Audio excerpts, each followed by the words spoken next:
After my miscarriage, my husband told everyone I faked it for attention, then let his family throw a baby shower for his sister in our house, erased the nursery, and said try again or leave.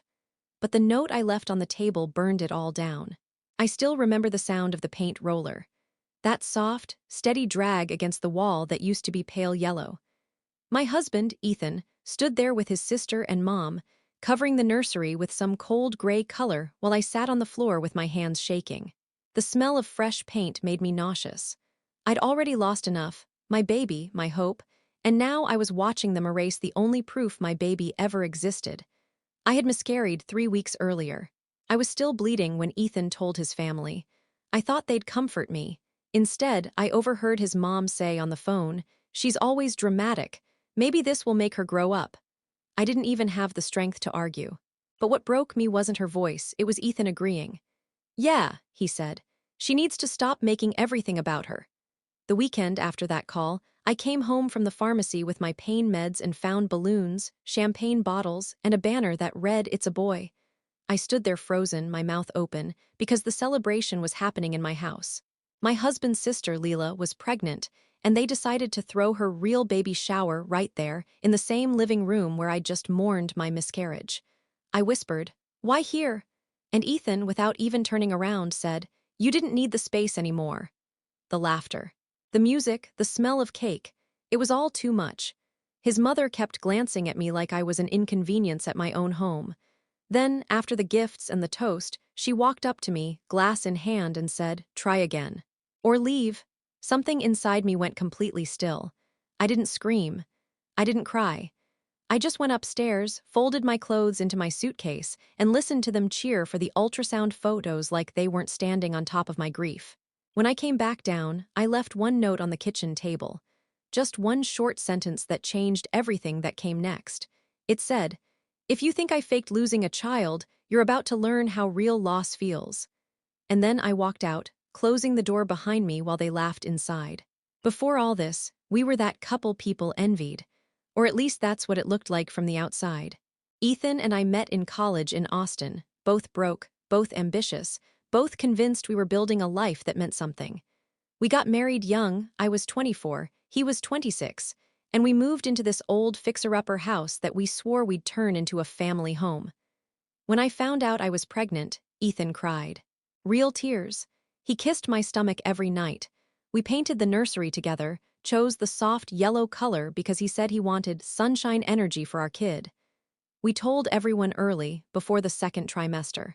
We were just happy, and then the bleeding started. At the hospital, I remember the nurse's face changing when she looked at the monitor. She stopped smiling. Ethan didn't say a word. He just stood there with his arms crossed like he was trying to make sense of something he couldn't fix.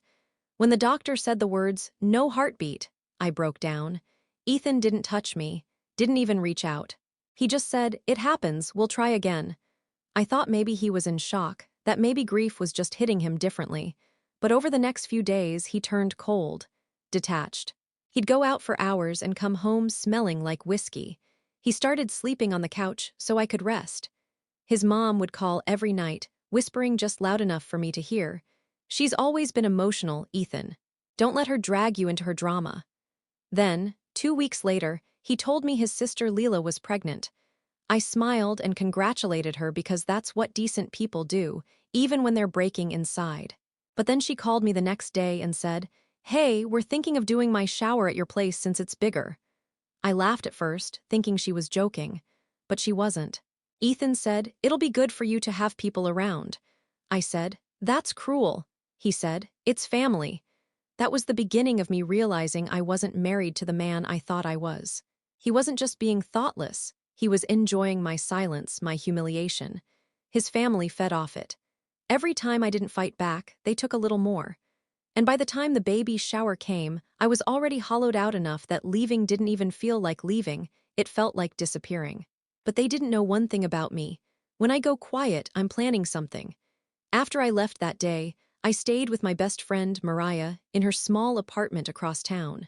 She didn't ask questions at first, just gave me a blanket and a quiet place to exist. For 3 days, I barely spoke. Then one night when she thought I was asleep, I overheard her telling her boyfriend, I've never seen someone go that still. It's like she's past crying. She was right. I wasn't crying anymore. I was observing, thinking. Every time I checked my phone, Ethan had left some smug little text. You can't just walk out and expect sympathy. Grow up. You're embarrassing yourself. He made it sound like I'd done something to him. His mom even sent me a message saying, if you loved Ethan, you'd get help instead of running away. I blocked them all. But before I did, I screenshotted everything, the messages, the photos of the baby shower, even the one of them standing in the nursery holding champagne flutes. Leela had posted it with the caption, "A new beginning in a room that was going to waste blue heart." That line sat in my chest like a stone. I started replaying every small cruelty that had led to that moment. The way Ethan used to mock my anxiety, the way his mom would joke that I was lucky he put up with me, the way Leela would use my recipes and then pretend they were hers when family came over. It was all part of a bigger pattern, one where I was the emotional punching bag that made them feel important. Mariah told me, you could divorce him quietly and move on. But I wasn't ready for quiet. I wanted them to see themselves, to feel the rot they'd created, and I realized something: they cared more about image than anything else. They were all about appearances: perfect family, perfect house, perfect baby. So I decided that's exactly where I'd hit them. I started small. Contacted our insurance company and found out Ethan had listed me as a dependent on every policy, including the house. Then I checked property records. The deed was in both our names. He'd once joked, "You don't need to worry about paperwork, I handle that stuff." He shouldn't have said that, because now I knew I had power. I started visiting the house when I knew he'd be at work, using the key he'd forgotten I had. Every time I took something small, a photo, a document, a bill. By the end of the week, I had everything I needed to expose him and his whole family for the people they really were. I wasn't going to yell. I wasn't going to beg. I was going to let their own actions destroy them. And the first step was figuring out how to make that note I'd left, the one that said, "You're about to learn how real loss feels," come true in a way none of them would see coming. A week after I left, Ethan finally called. His tone was oddly calm, almost rehearsed. "We need to talk," he said. "Face to face, not about emotions, about logistics." I agreed to meet him at a coffee shop downtown.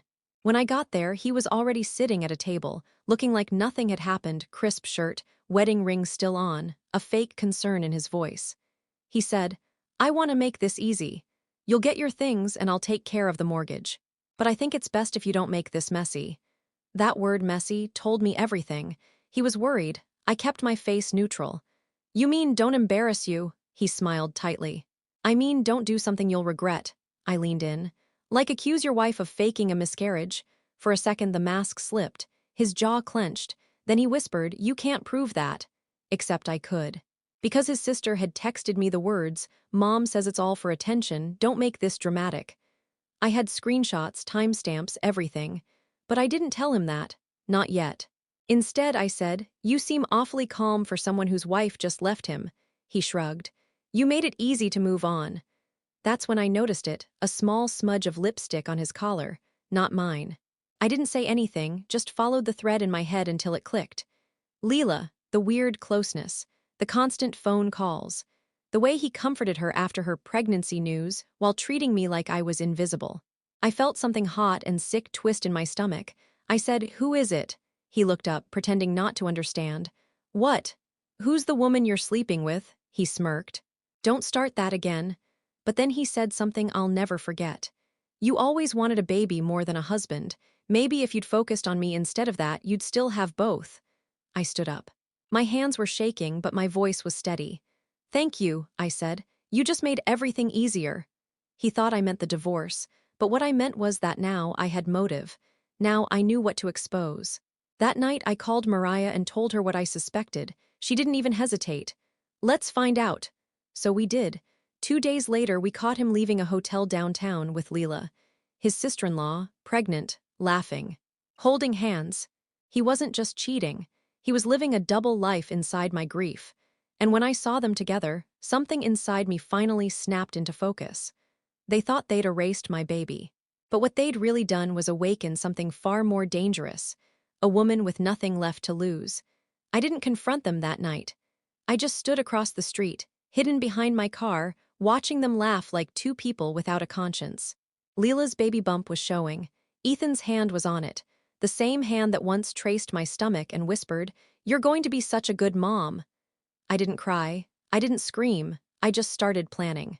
The thing about Ethan's family is they live for reputation.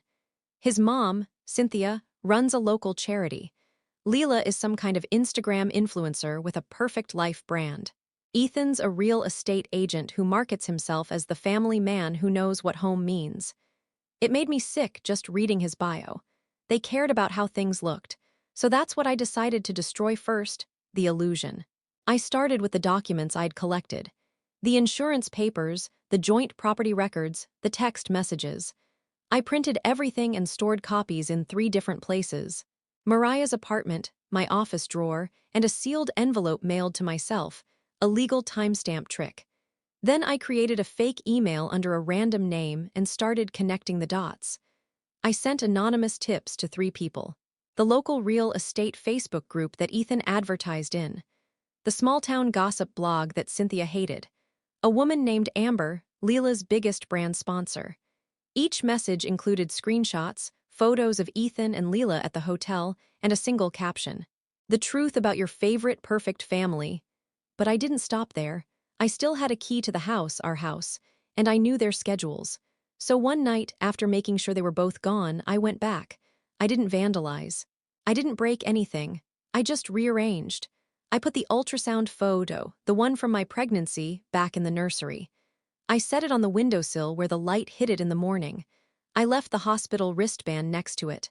And taped to the wall, I hung a note that said, "Some ghosts don't stay buried." Then I opened the drawers, took every baby item they'd bought for their nursery, and packed it neatly into a box. I left it on their bed with another note. "You don't deserve to build on someone else's grave." I didn't stay long. Just long enough to feel the weight shift, that small electric charge before everything falls apart. By morning, I knew the dominoes were starting to fall. The blog had posted the photos. The Facebook group was buzzing with scandal. Leela's sponsorship page was flooded with comments calling her a homewrecker. But that wasn't even the real hit. Because in one of those emails, I'd attached a copy of a joint bank statement showing how Ethan had been using Cynthia's charity fund to pay for hotel rooms and business dinners. The exposure would take time. But it was already rolling.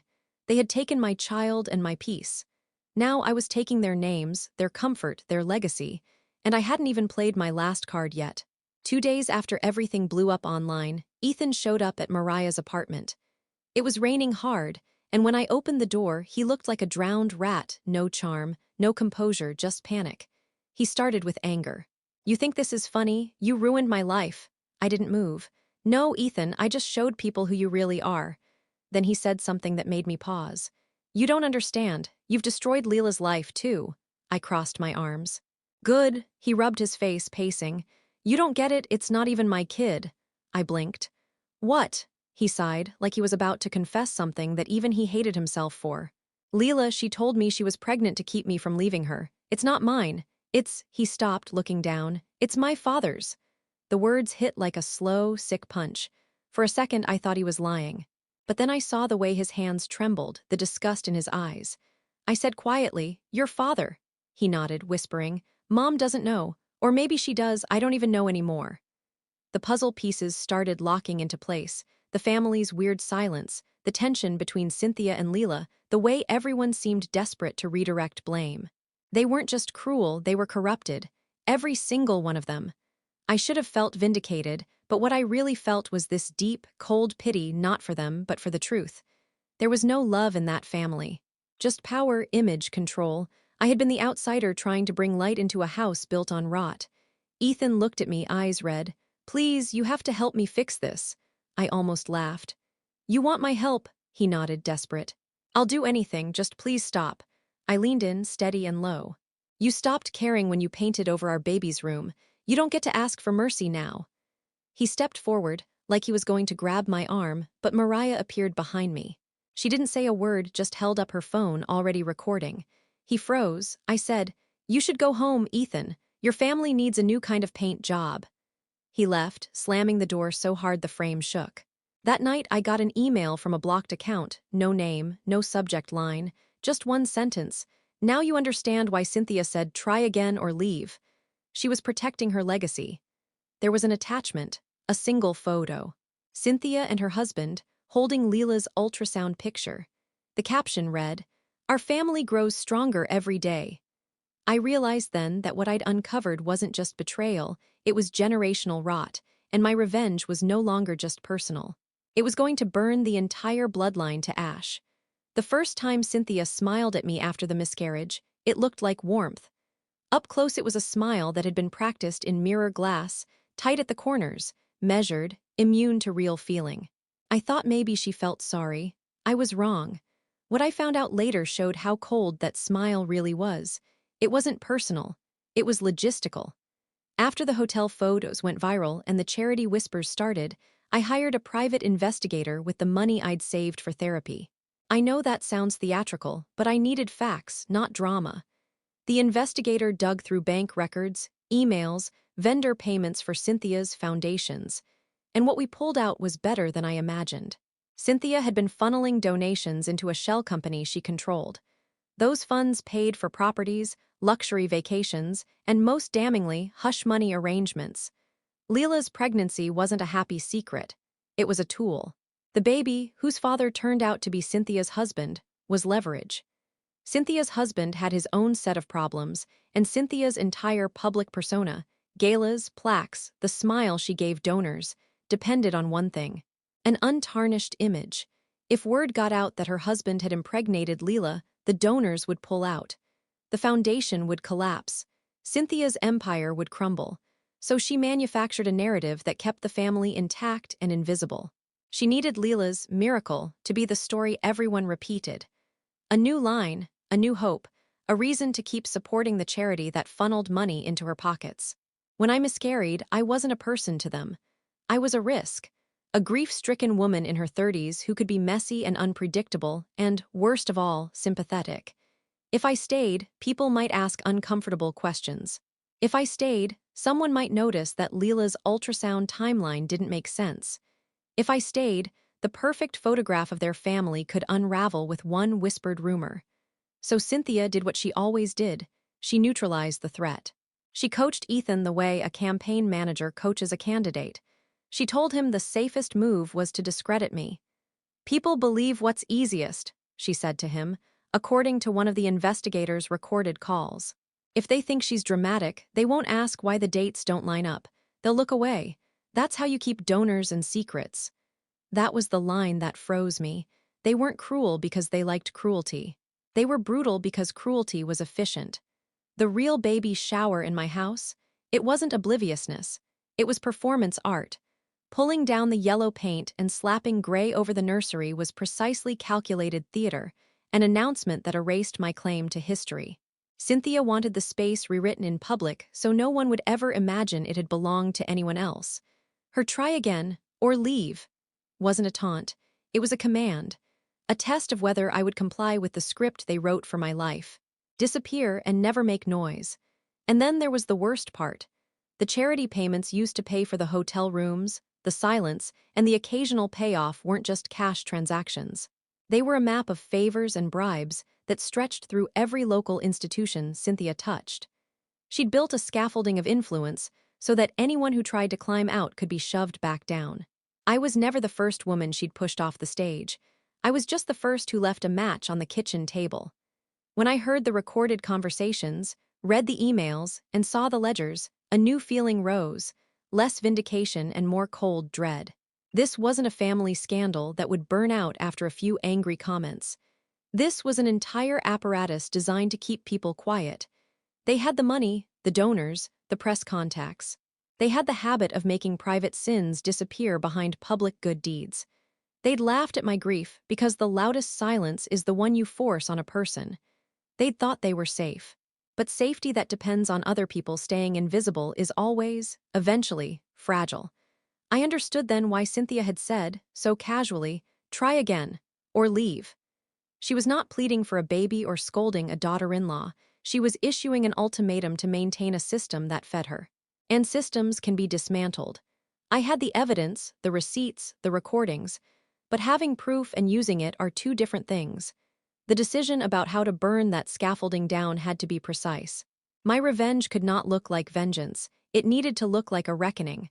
I spent the next 2 weeks like a surgeon, precise, quiet, and wholly unemotional. People think revenge is a feverish sprint. It's not. It's paperwork, timing, leverage, and nerves of steel. I assembled everything. The Pi's ledger with the transfers from Cynthia's charity, the hotel receipts with Cynthia's husband's card, the recorded calls where Cynthia coached Ethan on the message. Leela's texts admitting the pregnancy was a lifeline, and my screenshots proving they'd hosted a party in my house like they'd erased a person from history. I made timelines, labeled folders, and breathed through the fear that what I had could mean ruin of them, and maybe, for a minute, of me. I didn't leak anything to a gossip columnist. I hired a lawyer who'd done nonprofit fraud cases before and told her exactly what I wanted: remove their power, not just humiliate them. Public shaming is cheap, she said. You want consequences. I wanted consequences. I wanted the donors to look at Cynthia's smiling face on the gala website and understand the cost behind that smile. We did it 3 different ways at once. First, the lawyer filed a formal complaint with the state attorney general and handed over the financial records.